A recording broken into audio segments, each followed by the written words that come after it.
I'm Lauren, an OpenSciEd teacher and facilitator. Today we're looking at Lesson 5 of our photosynthesis and matter cycling unit. This is the day we get to take a closer look at plant leaves. So let's get started. First, let's take a look at how we got here. In Lesson 4, we ran an investigation and figured out that above the surface, the leaves of plants are taking in carbon dioxide and releasing oxygen and water. We were left wondering, how do these gases get into and out of the leaves? So that's what we'll figure out in Lesson 5. Here's our lesson at a glance. Lesson 5 is a one-day investigation lesson where students will work in groups to make observations, to view a video clip together, and then complete a background reading. You will need about 25 minutes to prepare for this lesson. So here's our lesson snapshot. In the first sense-making loop, the students will observe spinach leaves and they'll view microscopic images of leaves. And that's going to help them to figure out that leaves have small openings that allow gases to enter and exit. They'll also watch a video of chloroplasts moving and read a scientific text about plant cells, which helps them to figure out that plant cells have chloroplasts in them that move in response to light. We'll hold a building understandings discussion where they revise their model. And then we'll finish this lesson by brainstorming what to put in a simulation that would help us figure out what's happening inside of the plant cell. So from all of this in our one-day lesson, we're able to update our model to figure out that leaves have small openings on the surface that allow gases like carbon dioxide, oxygen, and water vapor to enter and exit, that leaves are made of cells, and that these plant cells have chloroplasts in them that move in response to light. Let's look at a few key moments in this lesson.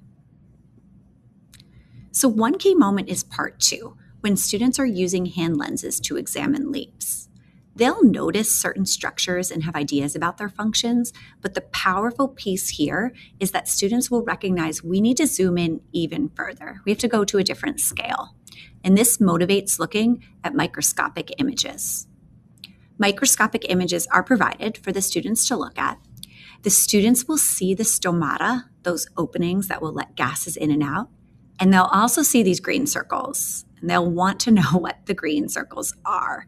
And that curiosity sets them up for the reading, so they'll be reading with a purpose.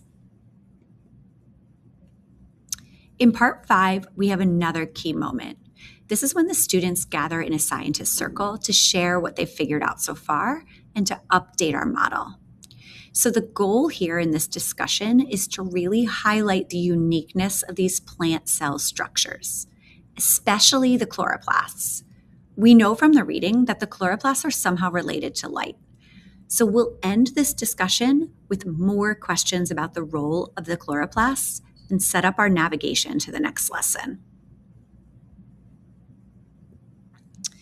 The final part of this lesson, part 6, our navigation, is also a key moment because now we're setting up for our next day when we look at a simulation. So this is a screenshot of what the simulation looks like, but the students won't see this today. Today, we're thinking about what we need to figure out to know what's going on inside of these structures.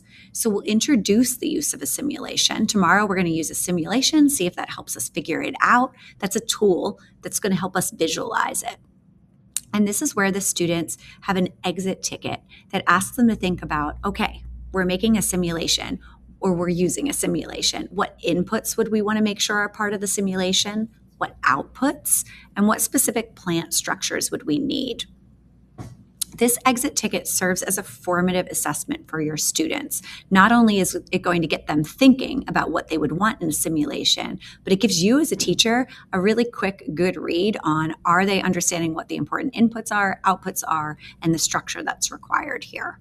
So it's a helpful read for the kid, for you as a teacher, of what the students are grasping as those main concepts. Let's take a look just at the material managements for this lesson. So there's not much to manage material-wise, but a couple quick tips for the leaf investigation. Really helpful if you can keep some extra spinach leaves either in a refrigerator or in a small cooler to prevent wilting, especially for your later classes. Also, the students only need a few minutes for these observations, so I use a timer. Use a timer to help keep them on track. That would help. And this is also a great opportunity to practice microscope use if you have access or if you're interested. So my grade partner actually prepares in advance a few slides of stomata for our students, and we set them up in our rooms as quick stations for students to observe while their classmates are doing the digital image viewing. Great way for them to just use the microscopes. You could also do this as an extension if you want the students to make the slides themselves, if you have time. We add the word chloroplast to our word wall in this lesson. We also encounter the word stoma or stomata, so if your class wants to add that, you could do so.